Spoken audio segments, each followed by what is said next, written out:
Picture चालू करो बे। अतुल लौंडे पाटिल साहब, कांग्रेस पार्टी की तरफ से राहुल गांधी जी ने कहा है कि वो सरकार के साथ हैं हर फैसले में, लेकिन बीच बीच से आपके कुछ नेता आकर फिर बताने भी लगते हैं ये गड़बड़ है वो गड़बड़ है। सिद्धारमैया जी मुख्यमंत्री हैं, कहते हैं युद्ध नहीं करना चाहिए। ऐसे में आपकी पार्टी का क्या स्टैंड है और अगर आप सत्ता में रहते आप क्या करते? तू तो गया बेटे। हम सत्ता में थे तो हमने क्या किया, ये 1971 का उदाहरण आपके पास में है, 1965 का उदाहरण आपके पास में है। लाल बहादुर शास्त्री जी घुस गए थे लाहौर तक और इंदिरा जी ने तो दुनिया का भूगोल बदल दिया था। आज सत्ता में कौन है और सत्ता में कौन नहीं, ये सवाल ही नहीं है।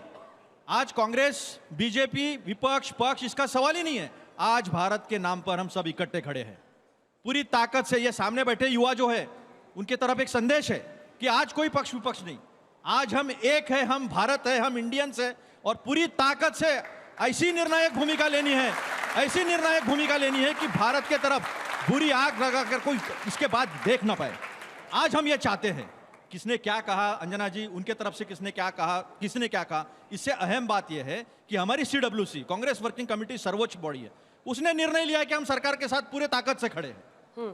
जब राहुल जी नेता प्रतिपक्ष लोकसभा के, जब हमारे अध्यक्ष खड़गे जी जो नेता प्रतिपक्ष राज्यसभा में है, दो टूक सारी बातें की है, तो वो बातें छोड़ दो आप। किसने क्या कहा, किसने ये कहा, ठोको, आज छोड़ो मत, अभी टहनियां मत तोड़ो, अभी फूल पत्ते मत गिराओ, अभी सीधा जड़ से उखाड़ के फेंक दो, ताकि ये आने वाली पीढ़ी जो है दूसरे पीढ़ी को बताएं कि ये हिंदुस्तान है, ये भारत है।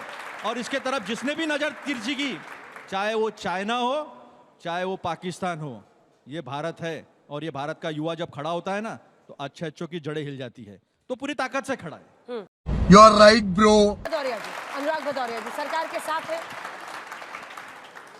देखिए, जो घटना, जो दरिंदों आतंकियों ने जो घटना हमारे देश के अंदर में घुस के की है, हम सब ने कहा है और पूरा हिंदुस्तान एक साथ खड़ा है। विपक्ष ने कहा सरकार से, सरकार आप आगे बढ़ो, हम आपके साथ हैं।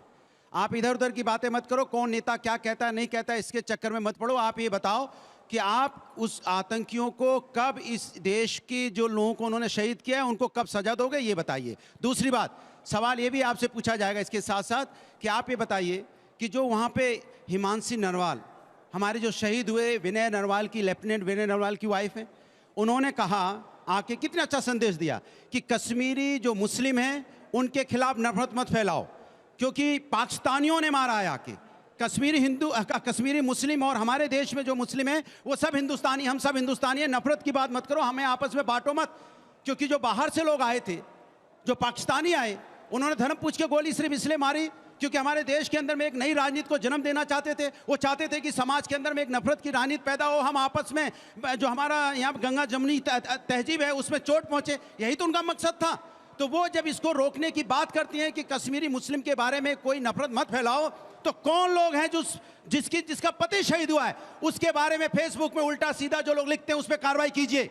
जो उसके लिए अनाप शनाप लिख रहे हैं उसके ऊपर आप कार्रवाई कीजिए, पता लगाइए कौन लोग हैं, किससे जुड़े हैं वो लोग हैं। जो उस महिला के खिलाफ, जिसका पति अभी गया, हमारी बहन के खिलाफ इस तरह की जो बातें, अनर्गल बातें कर रहे हैं, उनके खिलाफ आप कार्रवाई कीजिए। ये बड़ी अच्छी बात कही आप। दूसरी बात, कितनी मुश्किल से मध्य वर्ग के फैमिली के जो लोग होते हैं, पूरे साल पैसा इकट्ठा करते हैं, सोचते हैं, बच्चे खुश होते हैं, हम कश्मीर जाएंगे घूमने के लिए, कश्मीर जाएंगे, कश्मीर की पहाड़ियों में घूमेंगे, वहाँ की नदियों का आनंद लेंगे, वहाँ पे जो पहाड़ है उसका आनंद लेंगे। कभी उन्होंने ये सोचा है कि वहाँ जाएंगे और हम वापस नहीं लौट पाएंगे? इतना कम से कम सिक्योरिटी देने की जिम्मेदारी तो सरकार की होती है, नहीं होती है, बता दीजिए। आपको तो जिम्मेदारी निभानी पड़ेगी। कितनी जगह है कश्मीर में? 5 तो जगह है। अगर कश्मीर जाओगे तो डल लेक जाओगे, वहाँ पहलगाम जाओगे, गुलमर्ग जाओगे, यही तो जगह है जहाँ पे आपको सुरक्षा देनी थी। और वहाँ अगर सुरक्षा नहीं थी तो आपने इतने दिनों में किसको दोषी ठहराया, किसकी नाकामी की वजह से वहाँ पे सुरक्षा में चूक हुई? आपका इंटेलिजेंस डिपार्टमेंट क्या कर रहा था? और फिर आपसे मैं कहता हूँ, ये हम आपसे सवाल पूछ सकते हैं क्योंकि ये सवाल खड़े हैं इसलिए पूछ रहे हैं। हमारे अपने 26 लोग शहीद हुए हैं, उनकी मौत हुई है, लेकिन आप पाकिस्तानी आतंकी हमारे देश में जो आए हैं उन पे जितनी कड़ी सी कड़ी कार्रवाई कीजिए। हम आपके साथ कंधे से कंधा मिला के खड़े, पूरा हिंदुस्तान आपके साथ खड़ा है और आप आगे बढ़िए। हमारी आपकी आपस में राजनीति होती रहेगी, हमारी आपकी विचारधारा अलग हो सकती है, लेकिन जब हिंदुस्तान की बात होनी चाहिए तो सिर्फ एक ही बात होनी चाहिए, हिंदुस्तान जिंदाबाद। सलमान निज़ामी, इसके अलावा कुछ नहीं होना चाहिए। सलमान निज़ामी साहब, मतलब पूरा नैरेटिव जो इंडिया का होना चाहिए, भारत का होना चाहिए इस वक्त, वो होना चाहिए पाकिस्तान के खिलाफ।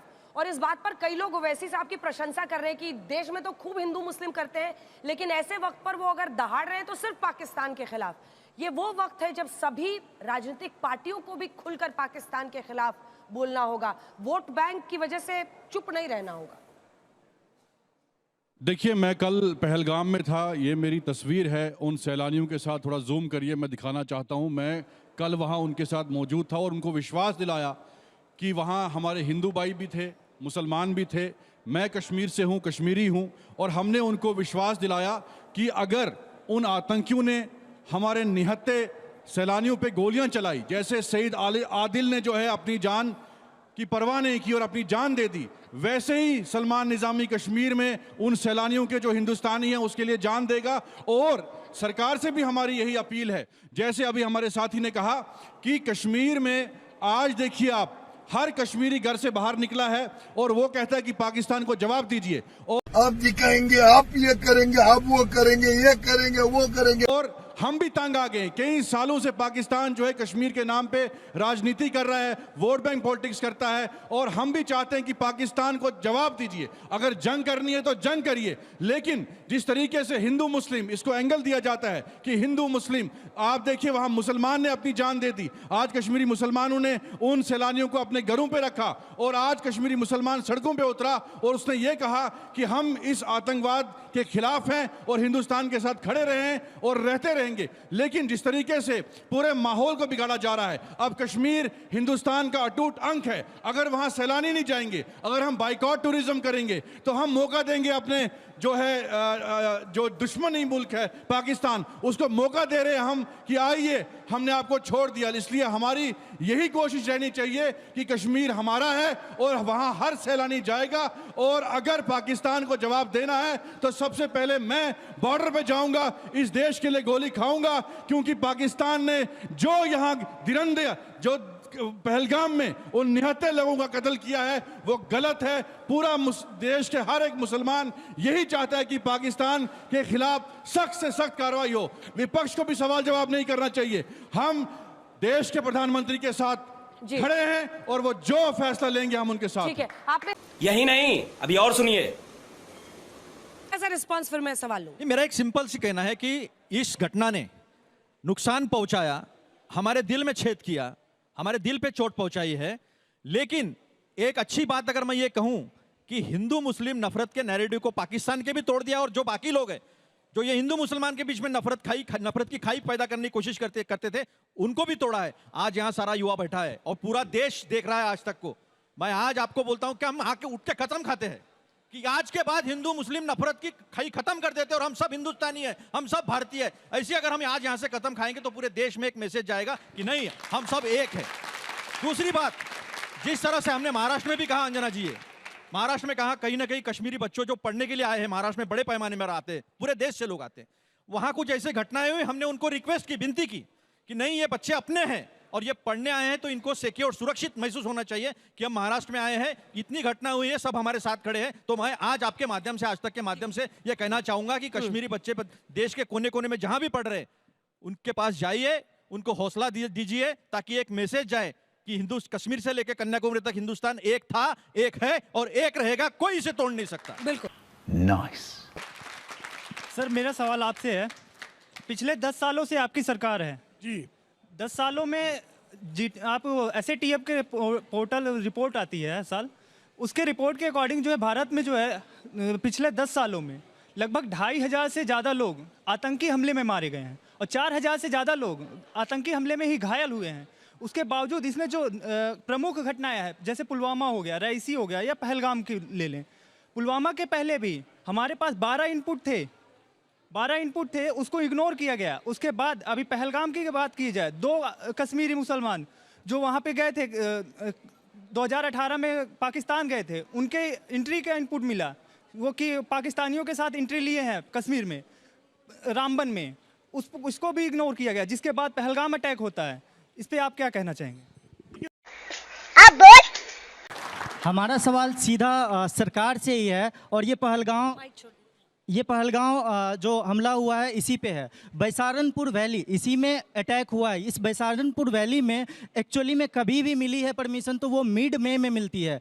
इस बार पहली बार ऐसा हुआ है कि 20 अप्रैल को मिल गई है परमिशन उसको खोलने की, और 20 अप्रैल को खुलती है और 22 को अटैक हो जाती है। और 22 के अटैक में वहाँ पे 2000 लगभग टूरिस्ट होते हैं, उसमें से 26-27 की मौत हो जाती है। सबसे बड़ा सवाल यहाँ पे ये उठता है कि 2 दिन हुए ही नहीं थे उसे खुलने का, और वहाँ पे कोई भी सिक्योरिटी फोर्सेस भी नहीं है, ना ही जम्मू कश्मीर का कोई पुलिस है, ना वहाँ पे अपने पोस्ट नहीं था वहाँ पर, सुरक्षा के कोई भी इंतजाम नहीं थे, यानी मतलब पर्यटकों सैलानियों को ऐसे छोड़ दिया गया था। देखिए सैलानियों को अरे देवा, ये गड़बड़ है बाबा। सेकंड अनुराग जी, आप सवाल नहीं समझे।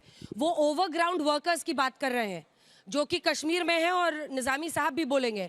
एनआईए ने भी 20-30 लोगों को जीरो इन किया है जो ओवरग्राउंड वर्कर्स में है, यानी दिन में वो या तो जर्नलिस्ट की नौकरी, पुलिस की नौकरी, कोई भी पेशे में काम करते हैं, फिर आतंकी घटना को अंजाम देते हैं और वापस जाकर उसी दफ्तर में बैठ जाते हैं, और उनको खोजना सबसे बड़ी मुश्किल चैलेंज है, चुनौती है। देखिए इसमें दूसरी बात है, जो आपका सवाल उसका भी जवाब देता हूँ। कश्मीरी जो मुस्लिम हैं, इस घटना के बाद से वो कितनी शर्मिंदगी महसूस कर रहे हैं इसका आपको अंदाजा है? वो रोड पे प्रदर्शन कर रहे हैं क्योंकि उनकी रोजी रोटी छीनी गई है। सुनिए, आप इसको मुस्लिम, कश्मीरी मुस्लिम और हिंदुस्तानी हिंदू में रंग मत दीजिए। यही तो पाकिस्तान के आका चाहते थे, जिन्होंने हमारे यहाँ पे धर्म पूछ के जो गोली मारी गई है, यही तो वो चाहते थे कि आपके दिमाग में ये जाए और इस तरह की आप बात करें तो उनको इस चीज़ को बढ़ावा मिले। ये हमारी अब जिम्मेदारी बनती है कि हम हिंदुस्तानी एक हैं, और कश्मीरी मुस्लिम भी आज आपके साथ कंधे से कंधा मिला के खड़ा है, क्योंकि वो इस घटना की निंदा कर रहा है। हमारी आपकी ज्यादा बड़ी जिम्मेदारी बनती है, क्योंकि आप एक हिंदुस्तान की बात करो। हिंदुस्तान में इस तरह की जो घटना हुई है, ये घटना अगर आपकी बात कर ली जाए, मैं आपसे पूछूं, क्या सरकार की जिम्मेदारी नहीं वहां सुरक्षा व्यवस्था करवाने की?